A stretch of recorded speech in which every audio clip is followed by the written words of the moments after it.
জাতি বাংলাদেশ নাম যদি থাকে, জামাত জীবনে আল্লাহর রহমতে কোনোদিন ক্ষমতা যাবে না, আপনি লেখা রাখেন, কোনোদিন না। আর যদি ফজলুর রহমানের মতো একটা মানুষ জীবিত তাইলে বিএনপির অনেক দুর্নাম হয়েছে গত 15 মাসে, সান্দা ভুন্দা, এবং এই দুর্নামটা করছে জামাত ইসলাম। মনে করছে বিএনপি যদি আওয়ামী লীগ তারাইছে, বিএনপি যদি দুর্নাম করে তারাইতে পারি, তাহলে আমরাই তো জামাই সাজ্জা পাগড়ি মাথা দিয়ে বসে যাবো। আরে বাবা রে, পাগড়ি মাথায় দেওয়ার যোগ্যতা লাগবে না। বাঙালি জাতি বাংলাদেশ নাম যদি থাকে, জামাত জীবনে আল্লাহর রহমতে কোনোদিন ক্ষমতা যাবে না, আপনি লেখা রাখেন, কোনোদিন না। আর যদি ফজলুর রহমানের মতো একটা মানুষ জীবিত তাইলে। সম্মানিত ভিউয়ার্স, ফজলুর রহমানের কথাগুলো আপনারা শুনলেন, যে তিনি কোন কথাগুলো বললেন। অর্থাৎ তিনি সত্য কথা বলেন, এজন্য অনেকে ফজু পাগলা হিসেবে তাকে আখ্যায়িত করেন। কিন্তু আমার কাছে তিনি আইকন। কেন আইকন? তিনি মুক্তিযুদ্ধকে বুকে ধারণ করেন, এবং এনসিপি বা জামাতে ইসলাম তারা মুক্তিযুদ্ধকে অস্বীকার করেন। তারা মুক্তিযুদ্ধকে অস্বীকার করে জুলাইটাকে তারা হাইলাইটস করার চেষ্টা করছে। সেটার প্রতিবাদ একমাত্র এ ফজলুর রহমান সাহেব করে গেছেন, এবং তিনি যে আসন থেকে নির্বাচন করছেন, কিশোরগঞ্জের একটা আসন থেকে নিরঙ্কুশ সংখ্যাগরিষ্ঠতা পেয়ে নির্বাচিত হয়েছেন। অর্থাৎ এই লোকটাকে অনেকে পাগল বলে আখ্যায়িত করছে, অনেকেই তাকে বিএনপি থেকে মনোনয়ন দেবে না এ কথা বলছিল, কিন্তু বিএনপি সেই ভুলটা করে নাই। বিএনপি তাকে মনোনয়ন দিছে, এবং তিনি নিরঙ্কুশ ভোটের বিনিময়ে বিজয় অর্জন করছেন। অর্থাৎ তার যে প্রতিদ্বন্দ্বী জামাতের প্রার্থী, তার থেকে অনেক গুণ বেশি ভোট পেয়ে তিনি নির্বাচিত হয়েছেন। কেন হয়েছেন? তিনি মুক্তিযুদ্ধকে বুকে ধারণ করেন।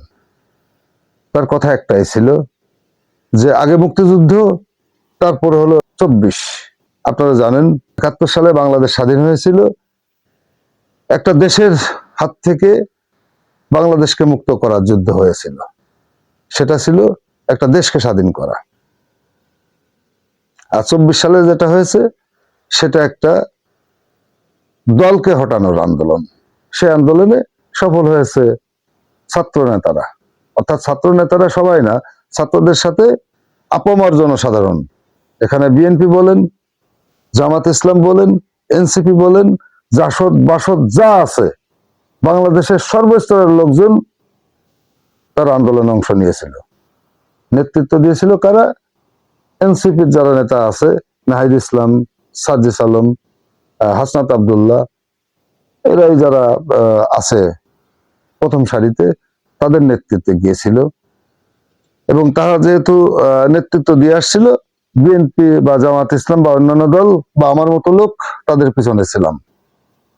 না হলে এই জুলাই আন্দোলন কখনোই সফল হতো না। তার প্রমাণ হয়ে গেল 26 সালের ভোটে, যে এনসিপির কয়জন প্রার্থী জয়লাভ করলো।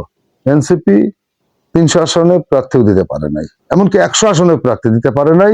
তারা জামাত ইসলামের সাথে লেজুর ভিত্তি করে তারা 30টা 32টা আসনের বিনিময়ে তারা জামাত ইসলামের কাছে বিক্রি হয়ে গেল। অর্থাৎ এ থেকে বোঝা যায় এনসিপি নামক দলটা জামাত ইসলামের বি টিম, এবং সেই দলটার এত হাক ডাক তাদের নেতাদের। আমি সবার কথা বলবো না, নাসির উদ্দিন পাটোয়ারি, হাসনাত আব্দুল্লাহ, সাজ্জিস আলম, আক্তার হোসেন সহ যারা বিএনপির বিরুদ্ধে, আওয়ামী লীগের বিরুদ্ধে যে ধরনের কথাবার্তা বলে আসছিল, অধ্যত্বপূর্ণ কথাবার্তা, বিএনপির বড় বড় নেতাদের বিরুদ্ধে যে রকম কথাবার্তা বলে আসছিল, সেটার ফলাফল তারা অলরেডি পেয়ে গেছে। নাসির উদ্দিন পাটোয়ারি, তিনি তারেক রহমান থেকে শুরু করে বিএনপির এমন কোন লোক নেই যে তাকে কাটি দেয় নাই।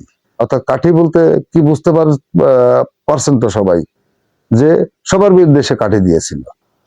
অর্থাৎ এনসিপি একমাত্র দল বাংলাদেশে, তাছাড়া আর কোনো দল নেই।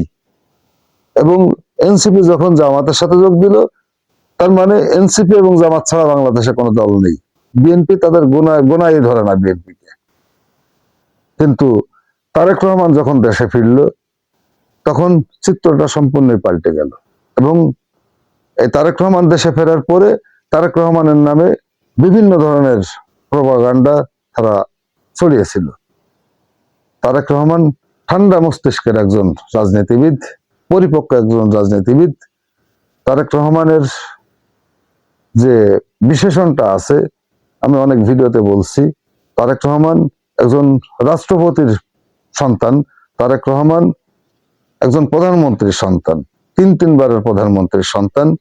তাহলে তার ওয়েটটা কতটুকু থাকতে পারে, সেটা এই নাহিদ ইসলামগণ তারা বুঝতে পারে নাই। তারেক রহমান তিনি বাংলাদেশে না থাকার কারণে রাম রাজত্ব কায়েম করেছিল এই জামাত ইসলাম এবং এনসিপি। তারা চাঁদাবাজি থেকে শুরু করে যা কিছু করার দরকার এনসিপিরা তাই করেছিল। সরকারি বিভিন্ন প্রতিষ্ঠানে তাদের লোক নিয়োগ করা, নিয়োগ বাণিজ্য করা, মানুষের ভয়ভীতি দেখিয়ে টাকা নেয়া, মানে বিভিন্ন কারসাজি তারা করেছিল।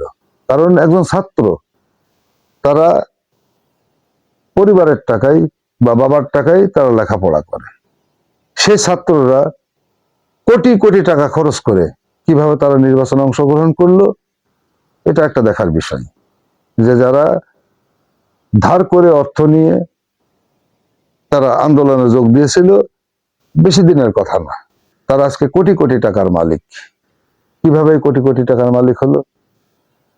অর্থাৎ একটা নির্বাচন করতে গেলে 10-20 কোটি টাকা লাগে।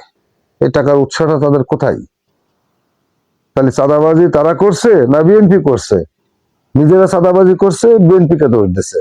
বিশেষ করে আমার জেলা ঝিনাইদহ জেলা, এই জেলায় ডিসি অফিস ঘেরাও করে তারা যে মব সন্ত্রাস সৃষ্টি করেছিল, সেটা আসলে দুঃখজনক একটা বিষয়।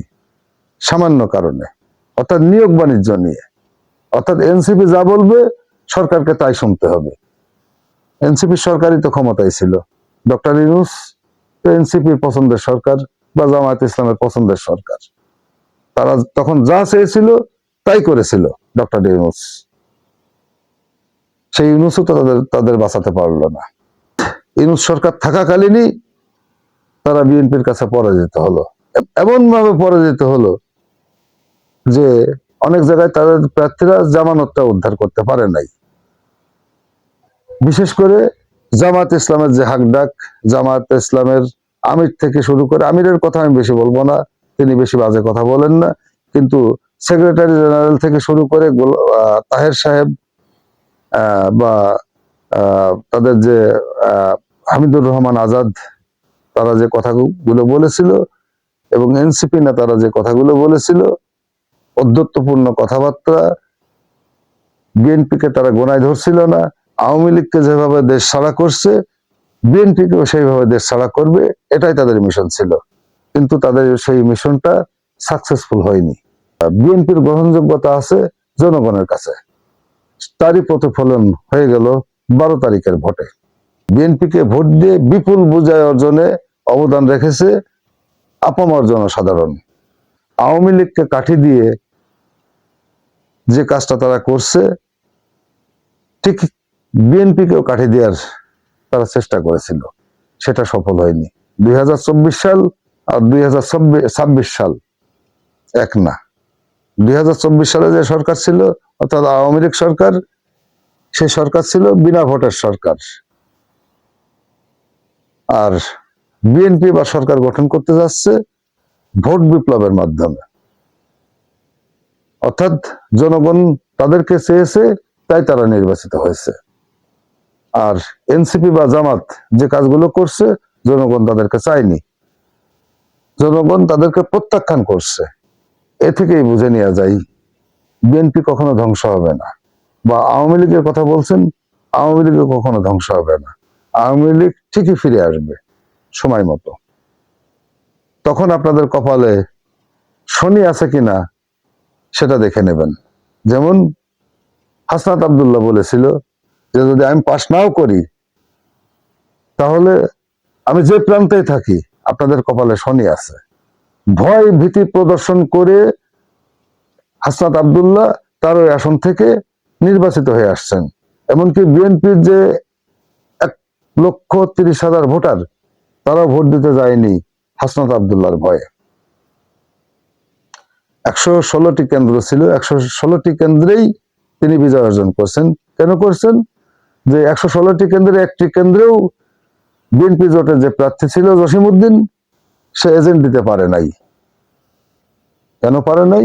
প্রশাসনকে ব্যবহার করছে, সরকারি পাওয়ারকে সে ব্যবহার করেছে, ব্যবহার করে সে তার বিজয়টা ছিনিয়ে এনেছে।